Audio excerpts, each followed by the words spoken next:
जय सच्चिदानंद। बहुत लोग परमात्मा को खोजने निकल पड़ते हैं, लेकिन परमात्मा की खोज मुश्किल है। कैसे हम जानते ही नहीं, और जो हमें सलाह मशवरा देते उनको भी पता नहीं कि परमात्मा क्या है। उनकी नज़र में यही मूर्तियाँ आती, छवियाँ आती, तो आप भटक जाओगे। मुश्किल इसलिए है कि परमात्मा के शब्द में कोई भी भीतर गहरी प्यास है ही नहीं।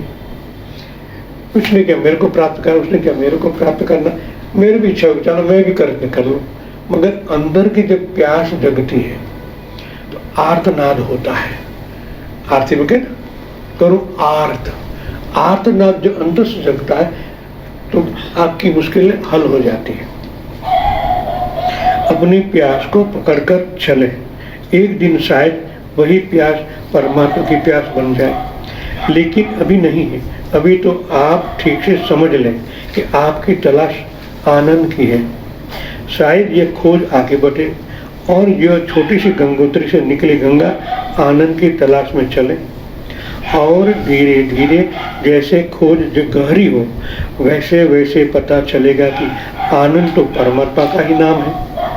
और शायद पता चले कि आनंद तो परमात्मा की एक गुण है, और शायद पता चले कि हमारी खोज सिर्फ आनंद की नहीं है, कुछ और ज़्यादा की है। लेकिन प्रारंभिक खोज आनंद की है, परमात्मा की नहीं, क्योंकि हम उनके जानते ही नहीं। तो एक बात, आनंद की तलाश के लिए यहाँ आए हैं, छोड़े परमात्मा को, जल्दी नहीं है। आप प्राण की खोज पर यात्रा शुरू करें। परमात्मा बहुत दूर की बात है। अणु, परमाणु, प्राणों, फिर चैतन्य, चौथी पंचवी मंजिल में परमात्मा है। उनको खोजना मुश्किल है। शुरुआत इसलिए कहा गया कि आप प्राण की खोज पर यात्रा शुरू करें और अंत परमात्मा की उपलब्धि हो जाएगी। लेकिन शुरुआत परमात्मा से मत करें। कितनी अनुभव की बात कह रहे। लाखों न करोड़ों लोग भगवान की प्राप्ति के लिए भटक रहे, किसको नहीं मिला। उनकी जो केड़ी है वो गलत है। कहाँ जाना है वो भी मालूम नहीं, जाना ही नहीं है, और हम जाते हैं, चलते रहते हैं, चार धाम चलते। भाई परमात्मा सर्वव्यापी तत्व है, कण कण में व्याप्त, कहीं जाने की जरूरत ही नहीं। आप जहाँ हो ठहर जाओ, शांत हो जाओ, तो वहाँ है। हम जानते भी हैं कि परमात्मा सर्वव्यापी है, तभी तो मंदिर में भी प्रार्थना करते हैं, बाहर के मुश्किल के वहाँ भी प्रार्थना करते हैं।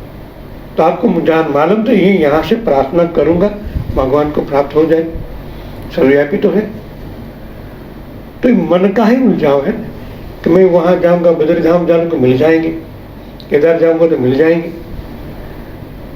सोच ही गलत है।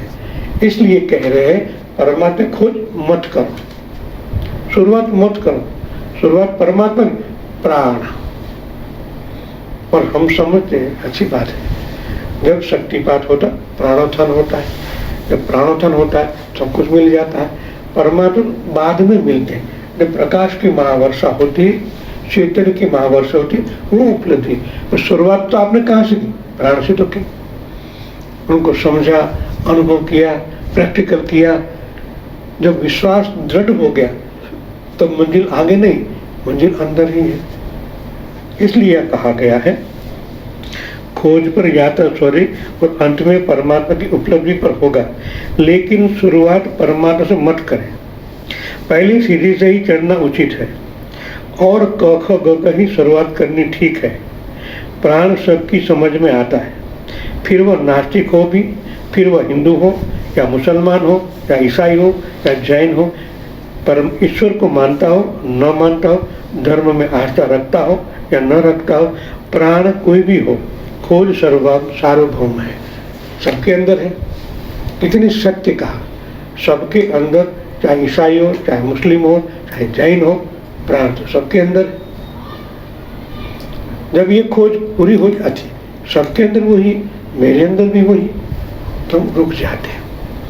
जब मेरे ही अंदर है तो मैं बाहर फिर जाऊं, सबके अंदर। ये अनुभूति करना ही आपका बेस बन जाता है। कि परमात्मा का स्वरूप प्राण है, पहला स्टेज ही प्राण है। जब उपलब्ध हो जाता है तो धीरे धीरे हम अनुभव करने लगते हैं। आप उस प्राण से वाइब्रेशन देखते हो, भेजते हो, वहां चेंज होता है, क्योंकि वहां भी प्राण है, तभी होता है।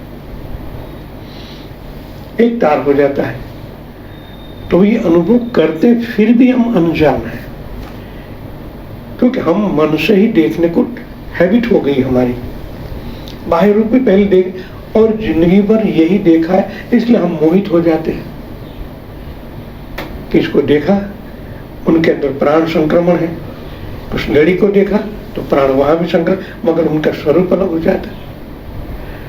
तो देखने का नजरिया चेंज करना पड़ेगा। जब परमात्मा को प्राप्त करना हो तब प्राण उपलब्ध हो गया, हमारे टोटली तपन वाले को हो गया, मगर उनसे आगे का स्टेज पर जाना हो तो प्राण मेरे अंदर है, सबके अंदर हो, ये प्राण के ही स्वरूप है।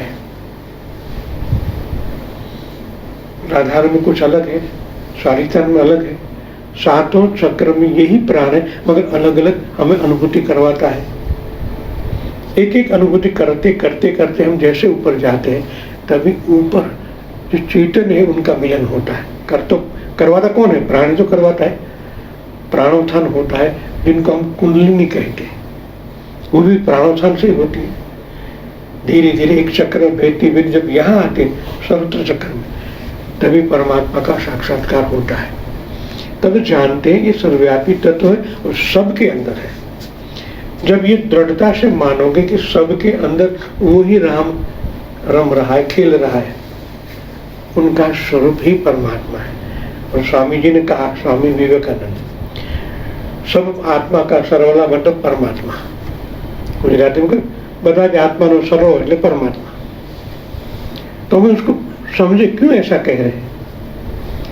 प्राण है ना, जीवित है, वो मेरे को देख रहा, मैं उनको देख रहा हूं। किससे? प्राण से।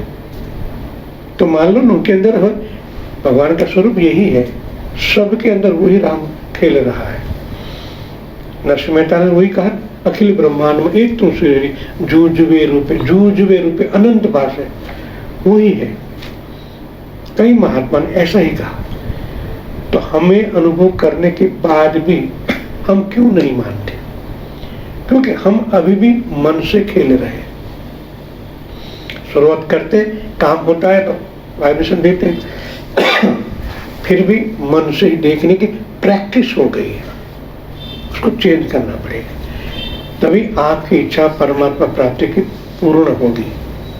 हमारे सब काम भी होते हैं मगर प्राण से। जब सर्वव्यापी होंगे तभी कोई संकल्प करने की जरूरत नहीं। आपकी दृष्टि जहां स्थिर होती है वहां उपलब्ध हो जाते हैं। वही चैतन्य है, जो ईश्वर है, जो परमात्मा है। संक्रमण से होता है, मगर जब आप यही देखें, अब मैं अभी वही प्रैक्टिस कर रहा हूँ, अभी उनको मैंने अनुभव कर रहा है, कोई संकल्प नहीं करना है, खाली देखना है, कार्य हो जाता है। और प्राण से देखो, और प्राण से देखते देखते आप उनके अंदर एकाग्र हो जाओगे तो वहां ही चैतन्य है। चैतन्य भी सर्वव्यापी है, सबके अंदर है। अब ये स्टेज में जाना है, संकल्प करो, कोई जरूरत नहीं कि प्रैक्टिस करो शून्य होने की। शून्य भी सबर है। आप शून्य से देखते हो, आंखों में प्राण से देखते हो, प्राण के बाद अंदर चेतन है।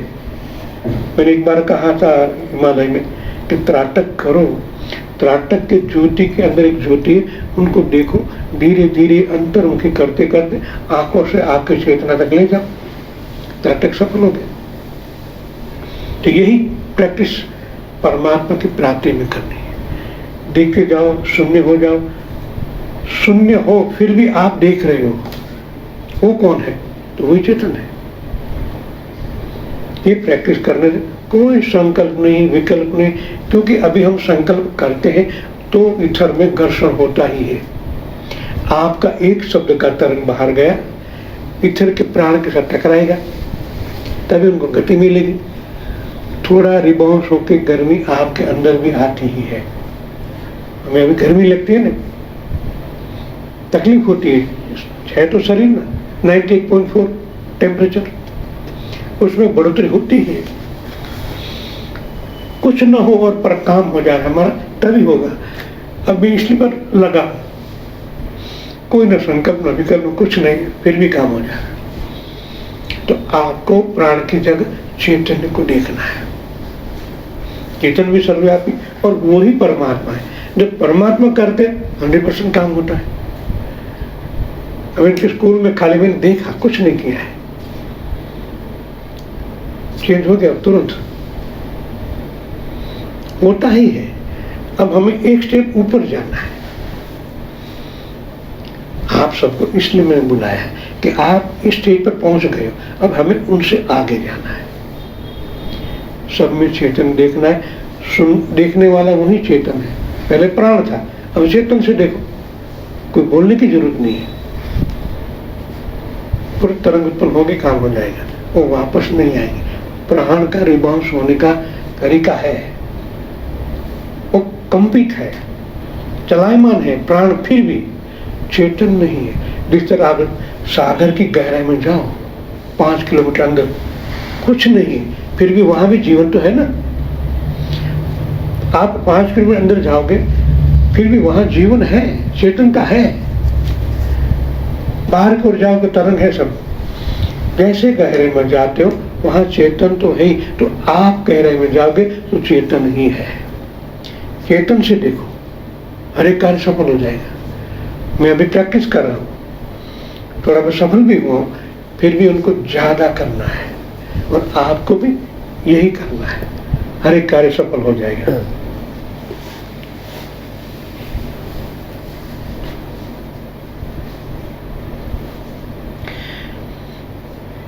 धर्म में आस्था रखता हो न रखता हो, प्राण कोई भी हो, खोज सार्वभौम है, उससे ही शुरू करें जो सबकी खोज है। यह दुनिया में इतने धर्मों का विवाद न हो, हिंदू और मुसलमान ईसाई की लड़ाई न हो, जैन और हिंदू के बीच कलह न हो। अगर हम सार्वभौम खोज को स्वीकार करें, सार्वभौम ने सर्वव्यापी हो, लेकिन हम ईश्वर की खोज से शुरुआत करते हैं और ईश्वर का हमें न कोई पता है और न ईश्वर खोजने की कोई प्रबल आकांक्षा है, न हमें प्रयोजन है, तो शब्दों पर लड़ते हैं। तो जिस ईश्वर का हमें कोई पता नहीं, उसकी हम अलग अलग शाब्दिक व्याख्याएं करते हैं। आज यही तो होता है, भागवत कथा रामायण का क्या मिलता है? शब्द की भरमार के सिवा कुछ नहीं है। हजारों पुस्तक लिखे गए, शब्द ही है। शब्द के पीछे का जो तर्क है, ईश्वरी तत्व, वहां तक कोई पहुंचता ही नहीं, उन हिसाब से देखता भी नहीं है। तो व्यर्थ समय नष्ट करने का ही और कुछ नहीं है।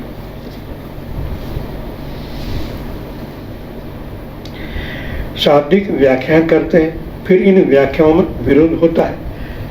आपने अपनी सोच प्रकट की, दूसरा अपनी सोच प्रकट करेगा, फिर विरोध होने लगे। नहीं ये सत्य अच्छा है, वो कहता है ये अच्छा है, नहीं हम सत्य है, हमारा धर्म सत्य है।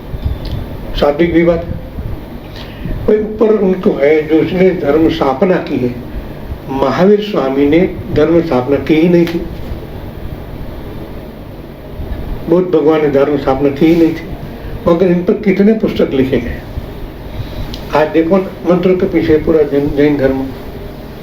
एक दो महात्मा है जो ध्यान पर चलते हैं। क्या मतलब, कहां से शुरुआत हुई? टोटली ध्यान से तो महावीर स्वामी ने परमात्मा को प्राप्त किया। आज टोटली चेंज हो गया है, इसलिए कि उस शब्द को पकड़े हुए हैं। ज्यादातर धर्म ये शब्द का ही झगड़ा है, वरना मुसलमान में भी कोई पैगंबर है, खुदा है, खुदा भी सत्य है। इस तरह हमारा ब्रह्म सत्य है, तो खुदा भी सत्य है। पैगंबर की बात आई, द्वैत हो गया, वहां से झगड़ा स्टार्ट हो गया। पूर्णता को नहीं प्राप्त करने के लिए फिर मंदिर और मस्जिद खुद गुरुद्वारे खड़े होते और आदमी व्यर्थ ही परेशान होता है। आनंद से शुरुआत करें, फिर आपके नास्तिक से भी कोई दुविधा नहीं है, द्वंद्व नहीं है। फिर हिंदू या मुसलमान, कुछ लेना देने, आनंद सबका है। जो आनंद हमें प्राप्त, कुछ भी क्षणिक आनंद, फिर तो आनंद है, आनंद सबका है। उसमें ना तो जात में कुछ नहीं है। तो शुरुआत वहां से ही करनी चाहिए। तो झगड़ा कैसे, सब में प्रेम ही आनंद शब्द है। आप आनंद करो, आनंद के तरंग वाप होगे, आपको भी आनंद मिलेगी, बांटने लग जाओगे आप। जब हम आनंद की खोज कर रहे हैं तो हम उस तत्व की खोज कर रहे हैं जो प्रत्येक प्राणी खोज रहा है, किसी का इनकार नहीं। और धीरे धीरे जैसे जैसे खोज गहरी होगी वैसे वैसे पता चलेगा कि आनंद की खोज अंत में परमात्मा की खोज बन जाती है। आनंद खोजना चाहते हो लेकिन त्यागोगे क्या? महत्व की बात, क्या चुकाओगे? किस चीज से आनंद की खोज करना चाहते हैं? आपके पास क्या है जो आप देंगे? अगर आदमी एक कदम भी चलता है तो उसे वह जमीन छोड़ देनी पड़ती है जहाँ खड़ा था, जिस पर खड़ा था, तो ही आगे बढ़ पाता है। इस जगत में कोई गति नहीं अगर हम कुछ छोड़ने को राजी न हो। त्याग के बिना एक कदम ही नहीं उठा सकते। अगर हाथ में मिट्टी, कंकड़, पत्थर भरे हुए हैं और हीरे जवाहर चाहिए तो छोड़ देने पड़ेंगे। कम से कम हाथ खाली करना पड़ेगा, व्यर्थ को हटा देना पड़ेगा ताकि सार्थक उतर सके क्या आपके पास। आपके हाथ में कचरा कूड़ा ही भरा है, आप हीरे जवाहर को देखते हो, कम से कम उनको त्याग तो करना पड़े तभी हीरे जवाहर ले पाओगे। तो कहने का तात्पर्य ये कि जब परमात्मा को प्राप्त करना है तो आपके अंदर जो अज्ञान है, न कचरा कूड़ा भरा है, सबको निकाले, डिलीट कर दो। जब इनको डिलीट करोगे तभी तो कुछ भर पाओगे। अंदर भी कचरा कूड़ा भरा है। अब जैसा अभी बाहर से कोई घी बेचने वाला है, गांव का है, गाय का घी है, हम उनको देखते पहले कर, हाँ बहुत बढ़िया है, बहुत बढ़िया है, भाव भी ब्याज भी है, तो लेने की इच्छा प्रबल हो जाती है। अब जब रसोई घर में जाते हो, कोई बर्तन खाली नहीं, सबके अंदर कुछ न कुछ तो भरा पड़ा है, तो क्या करोगे? सबसे पहला जब चावल भरा हुआ है, कभी कोई कुछ और भरा है जिसको जल्दी खाली कर दोगे, वो भी चॉइस होगी। जिसमें कैरोसिन भरा है, तेल भरा है, उसको देर लगेगी। तो हमारे अंदर भी ऐसा ही कचरा कूड़ा भरा हुआ है, उनको पहले साफ करना पड़ेगा, तभी घी ले पाओगे। घी उत्तम है। तो ये परमात्मा की बात होती है, प्रकाश की बात होती है। उनके गुणों को लेना है तो अवगुण को दूर करना पड़ेगा। हमें कैसे जीवन भर में कचरा कूड़ा कितना भरा है और हम अच्छा बनना चाहते हैं, तो शुरुआत तो हमें खाली होना पड़ेगा। जो शब्द की बीमार मंत्र हो या तंत्र हो, चाहे पुस्तक पढ़े हो, जो भी हो, आज से हमें वैसे कुछ पढ़ना ही नहीं। टाइम मिलता है ना, कुछ पुस्तक पढ़ने लगे, कम से कम साक्षात्कार महापुरुषों के सिवा कुछ पढ़ना नहीं है, कुछ मुझसे मिलेगा। मगर टाइम पास करने के लिए हम कुछ, अरे आप गलत कर रहे हो। टाइम पास करने के लिए जो पुस्तक पढ़ते हो, आपकी आंखों से प्राण द्वारा छवि अंकुरित होती थी, कहाँ? आपके अंतःकरण, अंदर से ही जाता, आंखों के द्वारा ही छवियां होती है और जाती कहाँ? आपके अंतःकरण में। अच्छा हुआ फिर भी कचरा तो डाल ही दिया ना। अभी ट्रेन में मुसाफिर कर रहे हैं, कुछ लोग कुछ पढ़ाए दूसरे के पास उठा लेते, पढ़ने लग जाते। टाइम पास करना है आपको, मगर टाइम पास करने में गड़बड़ करते हो। वो कचरा कूड़ा सब आपके अंतःकरण में जाएगा। अभी तक हमने साफ किया है, आंखें बंद कर दो ना, बस वही आनंद में लीन हो जाओ। हम वो नहीं करते, मानव स्वभाव है ना, वही कचरा उठा के फिर अंदर डाल देते हैं जो हमारे कोई काम का नहीं है। उनसे कोई परमात्मा प्राप्त नहीं होता, न आनंद प्राप्त होता है। टाइम पास किसी को कुछ नहीं, फिर भी आनंद करते ही रहते। मन है तो हम उनको बंद कर रहे हैं, सोचना है। हर एक कदम उठाते समय ये मेरे काम का है, नहीं करना है। फिर आप परमात्मा याद करो, कुछ अच्छे अच्छे पल याद करो जो आप साक्षात्कार में आपने अनुभव किया है। ऐसे पल याद करने से आपकी चेतना वहां जाएगी और अच्छा ही प्राप्त करोगे। कभी हिमालय गए, उनको याद करो, जहां गए थे अच्छे पल आपने व्यय किए, उनको याद करो, तो आपकी चेतना और भी गहराई में आगे बढ़ेगी। जय सच्चिदानंद।